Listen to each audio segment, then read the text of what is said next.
Yo, aujourd'hui on va voir mes 5 conseils pour bien démarrer le trekking.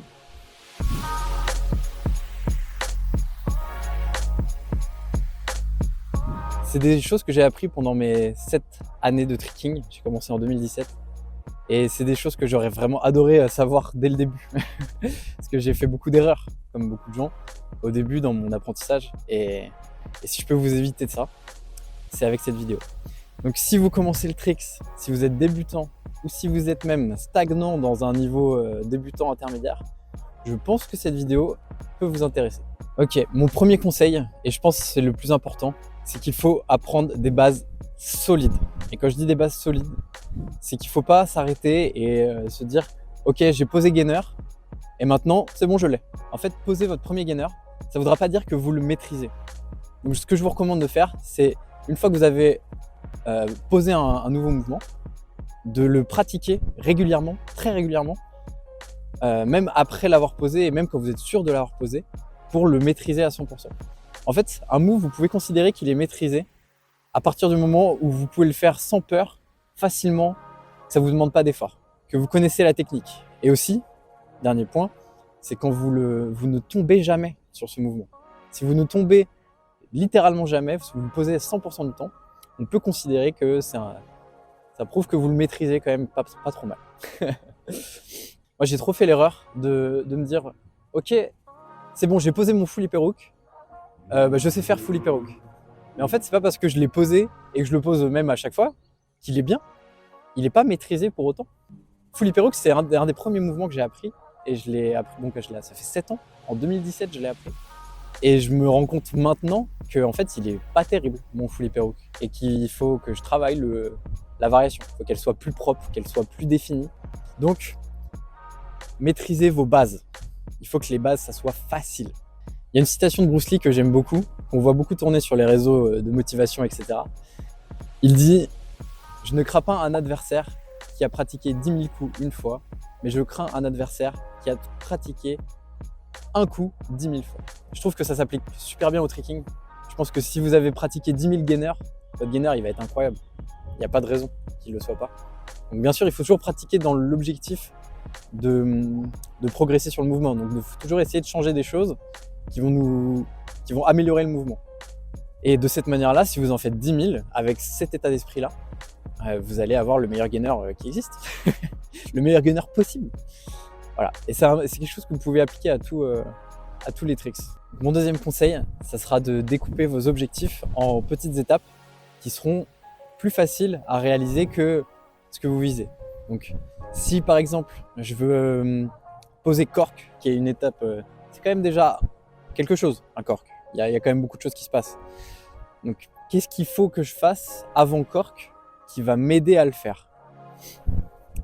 Donc, la réponse évidente, c'est gainer, un salto arrière vrillé. Mais même cela, il y a des étapes avant de faire ça. Donc, par exemple, si j'ai pas un bon salto arrière, comment est-ce que j'espère avoir un bon full? Ça ne fonctionne pas comme ça. Donc, il faut repartir des bases, essayer de prendre un objectif final, le découper en plein de petites étapes, et même ces petites étapes-là, vous pouvez les découper encore. Donc par exemple, si je veux faire full ou cork, on va dire cork, il me faut un gainer et il me faut un full. C'est les deux choses que je dois combiner pour faire cork.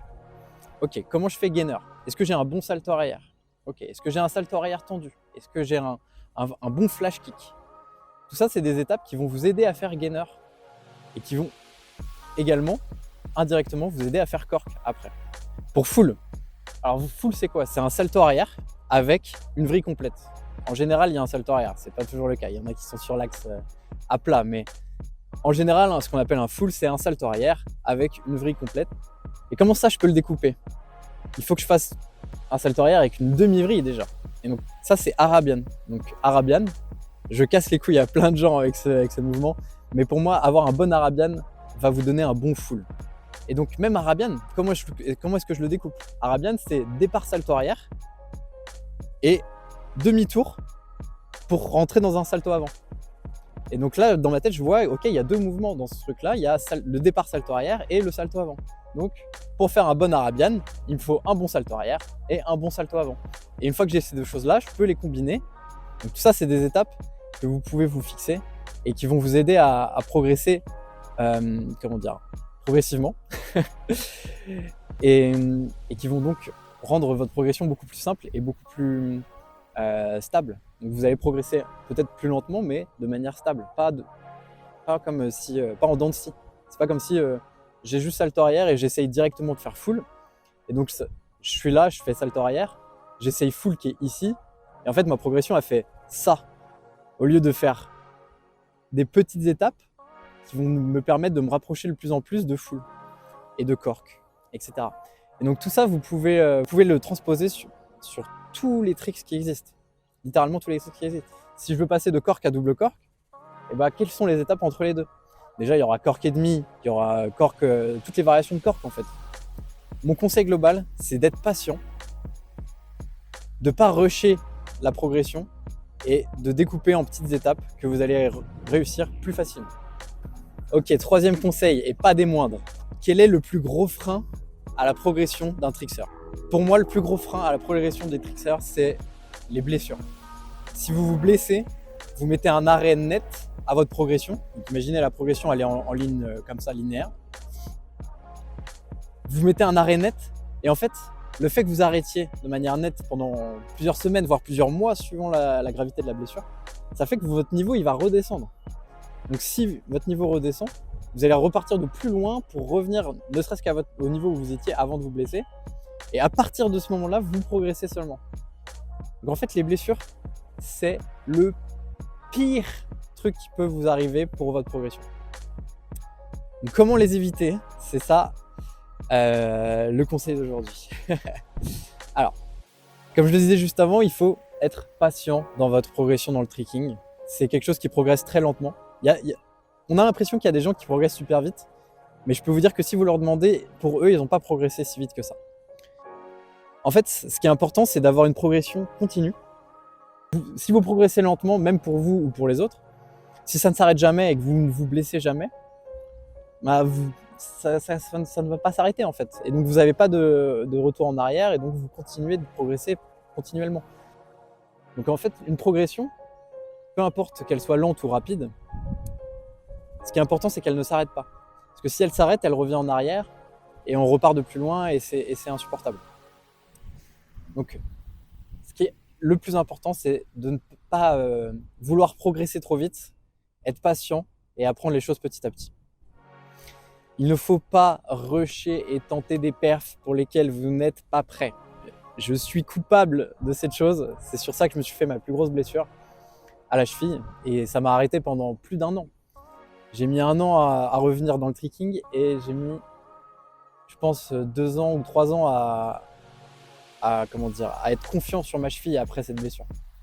Bon, pour la petite histoire, moi je voulais tenter, je faisais roue double à l'époque et c'était ma première double et j'étais trop content. J'avais progressé assez vite vers ma roue double et en fait je me suis dit ok, j'ai full hyper hook, j'arrivais très bien full hyper hook, j'ai roue double, bah je vais faire roue double full hyper hook, ça me paraît simple. Mais en fait il y a tellement d'étapes que j'ai brûlées en faisant ça, c'est une erreur monumentale que j'ai fait. Et en fait j'étais pas prêt du tout, j'avais pas je n'avais pas une maîtrise assez bonne de mon corps pour faire ce mouvement-là. Et donc je me suis perdu dans les airs et je suis atterri en coin-coin, donc la cheville comme ça, et je me suis fait une grosse blessure qui m'a pris des années pour revenir. Donc lancez-vous dans des mouvements quand vous êtes prêt et quand vous le sentez. Il faut être à l'écoute de votre corps, les gars. C'est hyper important parce que notre corps il nous envoie souvent des signes de fatigue, d'instinct. Suivez votre instinct. Souvent, il vaut mieux suivre son instinct et ne pas trickser le jour où on le sent pas que se forcer et se blesser bêtement en fait. Parfois, il va falloir dire non et ça va être la partie difficile. Des fois, ne pas trickser, c'est ce qui est difficile. Imaginez vous êtes à un gathering, il y a des battles, il y a tout le monde qui trixe à fond, mais en fait le prat a des trous. Et vous savez que c'est dangereux un prat à trous, que si jamais vous vous mettez le pied dedans à un mauvais moment et que votre cheville elle part, c'est la blessure pour plusieurs mois. Et à ce moment-là, c'est dur, mais il faut accepter que trickser n'est pas la meilleure décision et qu'il vaut mieux éviter de trickser à ce moment-là. Souvent, on a envie d'épater la galerie, on a envie de faire nos meilleurs tricks pour un gathering, pour les battles. Et en fait, c'est dans ces moments-là qu'on se blesse le plus. On a eu l'exemple au dernier Hooked en 2023, en décembre. Il y a deux athlètes, je pense à Jacoby Burton et Paris Devan Burshaw, qui ont tous les deux tenté leur meilleur move. Donc ils ont tous les deux fait des doubles flips pendant un battle et dans des conditions où ils n'étaient pas sûrs de le poser. Et les deux se sont blessés. Et il y en a qui se seraient pas blessés, mais le risque est trop grand en fait. Donc ne faites pas ça les gars. Ok, 4e conseil. Il ne faut pas s'enfermer dans toujours les mêmes mouvements. Imaginons je veux devenir très fort à cork. Il va falloir que je fasse cork, mais dans plein de conditions différentes.